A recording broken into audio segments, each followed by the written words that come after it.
Здорово, ребятушки, давно не виделись. Сегодня вас ждет интересное видео, в котором мы будем создавать sci-fi атмосферу, а также озвучивать sci-fi оружие из Atomic Heart. Будет много разговоров, будет много интересного, но, как всегда, по традиции, давайте посмотрим результат, а дальше уже посмотрим, что было в проекте. Поехали.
Ну что, залетаем в Аблик, смотрим, что у нас внутри интересного происходит. Начнем с Румтона.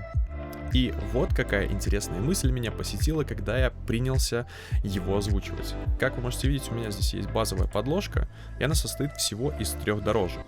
Первая — это розовый шум. Просто создает общую такую наполнение. Затем я сделал такой бубнящий низ. И мне захотелось добавить какую-то мелодию. То есть, чтобы это был не стационарный какой-то звук, а меняющаяся мелодия, которая добавляет вот как раз-таки вот такую неземную атмосферу. И вот она.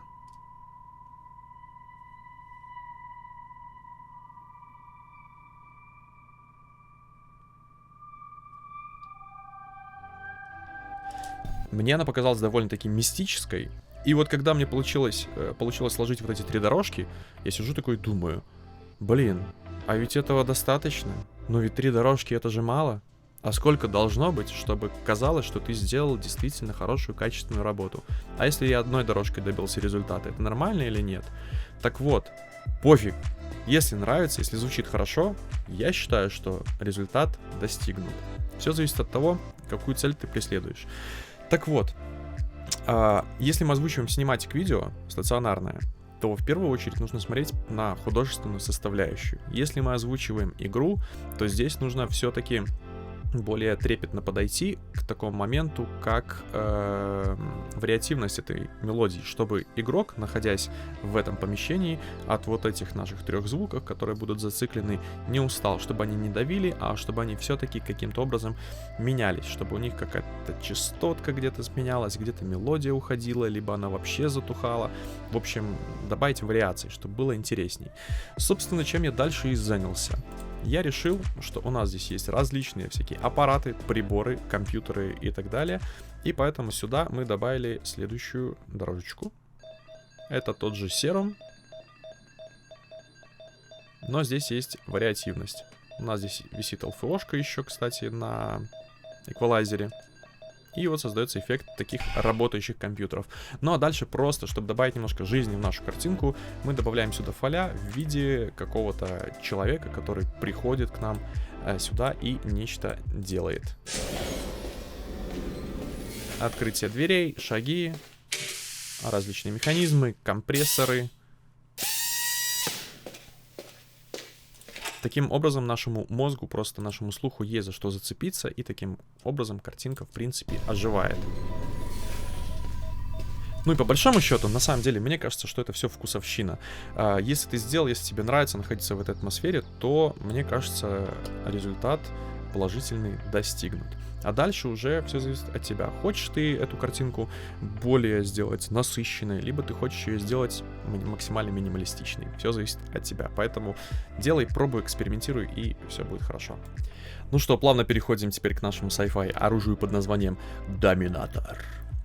Так как это Atomic Heart, я посмотрел на него какую-то механическую составляющую и увидел вот сзади вот этот волшебный бочонок, который мне очень сильно напомнил советский пылесос. Как он назывался там, ракета или вихрь. Ну, вы понимаете, о чем я. Вот такие продолговатые бандурины, и у меня такой был. Поэтому я принял решение, что я буду озвучивать это оружие, 90% используя собственные звуки записанные, а также синтез. Что мы взяли? Мы взяли советский пылесос, мы взяли газовые ключи, мы взяли дрель, ящик с каким-то металлическим барахлом, штатив и игрушечный пистолет. Собственно, этого нам хватило. Но я всегда стараюсь подходить таким образом, что я записываю кучу вариантов звуков различных предметов, а дальше уже пытаюсь из них как пазлами составить картинку. Что из этого получилось? Давайте смотреть. По традиции мы накидываем просто базовый какой-то ambient, чтобы наша картинка не была в вакууме, а мы находились с вами все-таки на улице, и где-то вокруг нас, там где-то вдалеке, поют птички. Также нашему главному герою мы добавили шаги, немножко одежды, а дальше уже, собственно, пошла работа непосредственно с нашим оружием. Если мы вот разберем вот этот...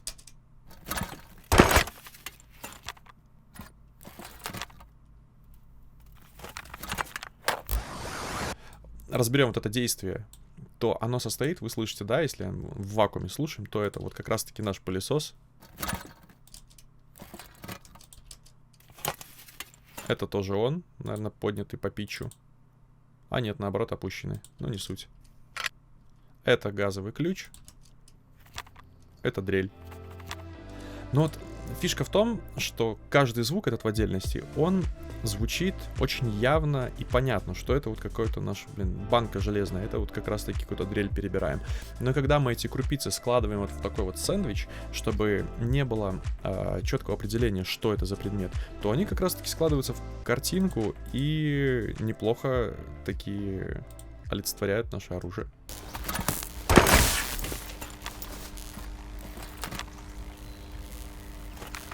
Ага. Здесь мы добавили курок. А здесь у нас есть дрель, которую мы прописали автоматизацию по шифтеру. Причем автоматизацию я писал вот так вот. И вот такой металлический щелчок. Также, по-моему, он был сделан из газового ключа. Щелчка, немножко sci-fi какой-то я из Soundly сюда подмешал.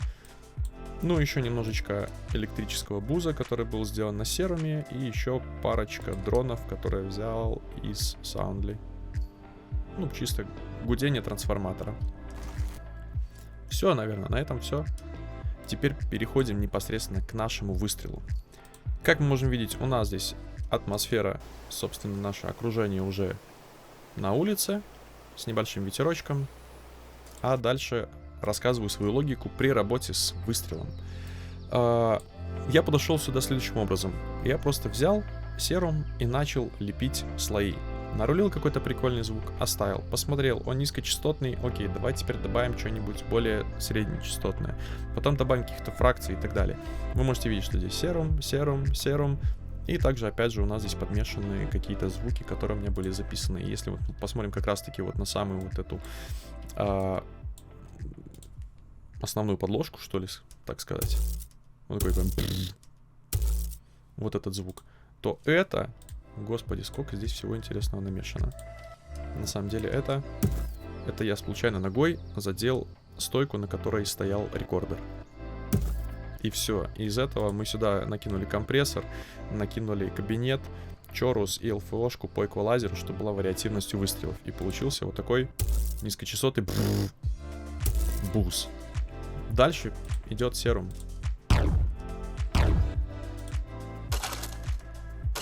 Это чисто из нойза сделан звук. Это опять же зум. А что это такое? Здесь у нас есть автоматизация по используя серум FX. Ага, если мы ее выключим.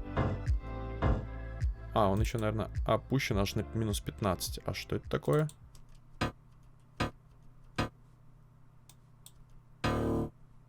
Это струна бас-гитары. Почему нет? Ну, видите, я даже сейчас сам себя удивляю. В общем, просто экспериментируем и получаем вот такой звук из басовой струны.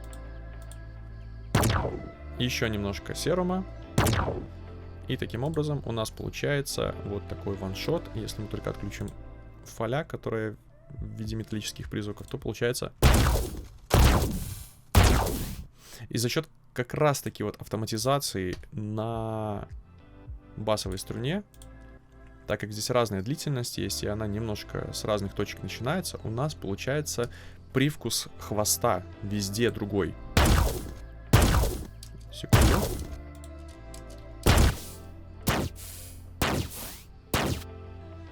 За счет этого у нас получается вариативность.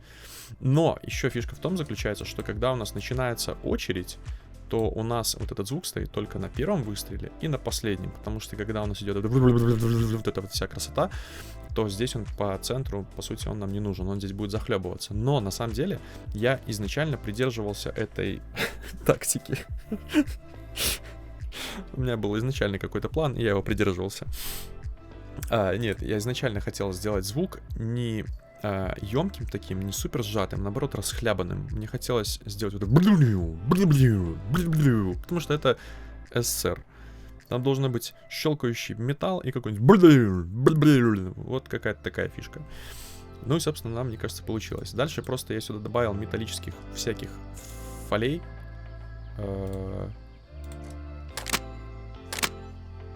виде, опять же, щелчка детского пистолета и разводного ключа.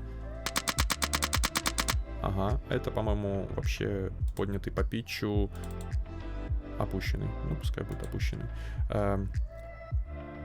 Штатив. Угу. Ну и в целом это все звучит. У нас что-то еще здесь есть. Я что-то упустил. Да. Что это? Ну вот такой еще звук добавили. Это, по-моему, дрель. Но в целом это все звучит. Это уже было постфактум добавлено.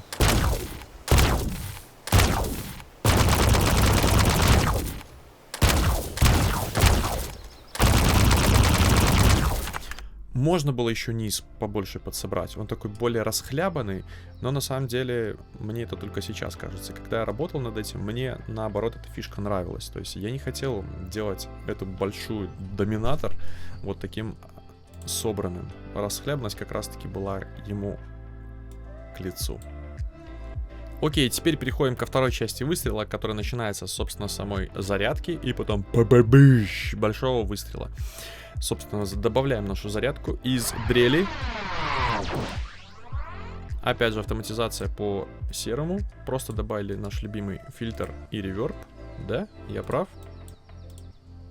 Я прав. Вот такая она жесткая автоматизация. Долго, кстати, я мучился с этим моментом, чтобы у нас звук нашей дрели был замаскирован, потому что у него есть такая мелкий такой призвук, такой очень характерный для дрелей. И очень тяжело было от него избавиться, чтобы его прям не было слышно. Но в целом получилось. Следующий слой. Это тоже дрель, только уже другой кусочек, более быстрый, который опущенный по питчу аж на минус 23.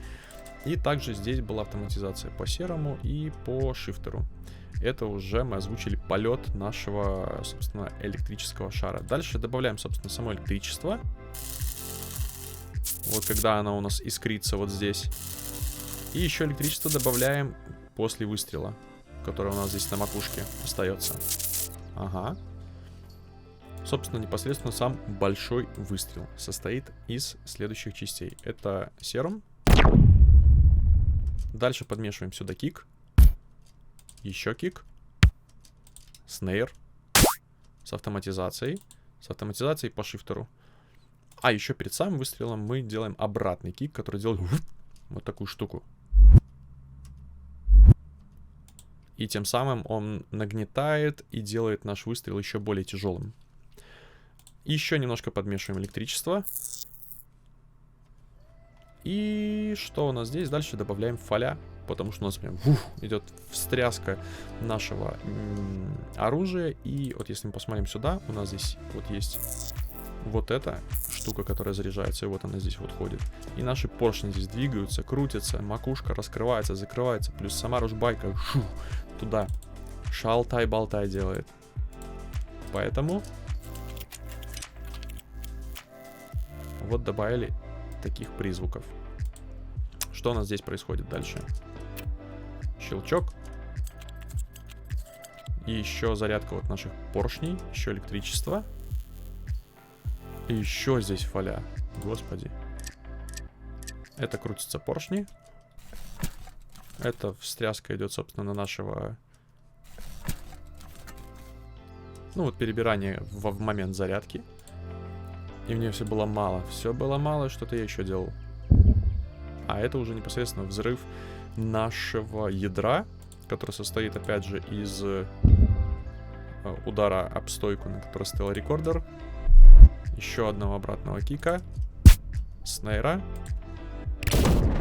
Небольшого взрыва. И здесь еще электричество вдали, которое обработано реверберацией. Но также у нас здесь всплывает сообщение, вот это No Power, которое я сделал на серуме, и на самом деле долго что-то оно мне не удовлетворяло, поэтому я подобрал максимально такой нейтральный звук и просто в минус 10 его увел, чтобы оно особо назойливо нам не мешало.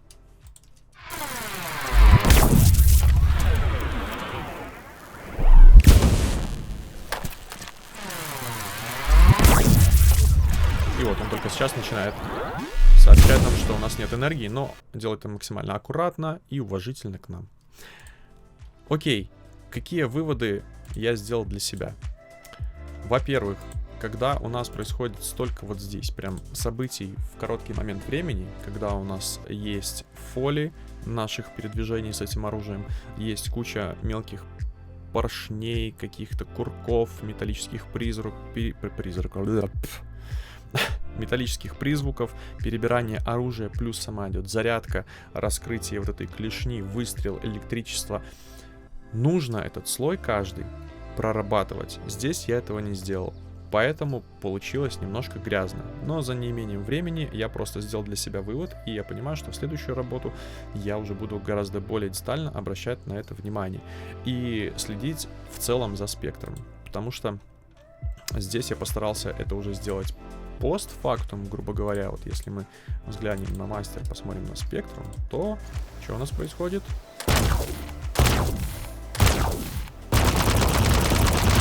Довольно аккуратный, ровный спектр идет. Вот только вот здесь как раз таки внизу он немножечко вылазит. Но что я здесь сделал? Я здесь как раз таки вот верхнюю серединку, низ сусом почистил. Дальше еще немножечко буста здесь прибрал на Гулфасе. Потом еще немножечко подровнял то, что хотел, грубо, на эквалайзере. Еще немножечко это прижали. И в конце у нас просто вообще даже в ноль висит лимитер. В общем, вот такой пирог получился, который не свойственен мне, на самом деле, из-за того, что обычно я структурно подхожу к озвучке любой архитектуры, и у меня все идет вот так ступенчато, отдельно слоями, но здесь я прям что-то психанул и дал свободу творчеству, и решил попробовать вот себя в роли такого свободного художника, типа, о, хочу сюда еще подмешать, а давай еще вот это запихнем, а здесь еще вот это сделаем. Ну и в итоге результат получился неплохой, но не идеальный. Работать еще есть над чем, поэтому будьте внимательны к слоям, планируйте свою работу, не бойтесь экспериментировать, и все получится. Ну а на сегодня у меня все. Спасибо большое за внимание. Напишите, пожалуйста, интересно ли было бы вам посмотреть подробную разбор того, как я это создаю с самого нуля в формате, там, не знаю, скажем, часового ролика. И будем пробовать такие эксперименты дальше. Ну что, спасибо большое за внимание. Как всегда, лайки, дизлайки, все туда, комментарии. Буду рад обратной связи. Увидимся, пока.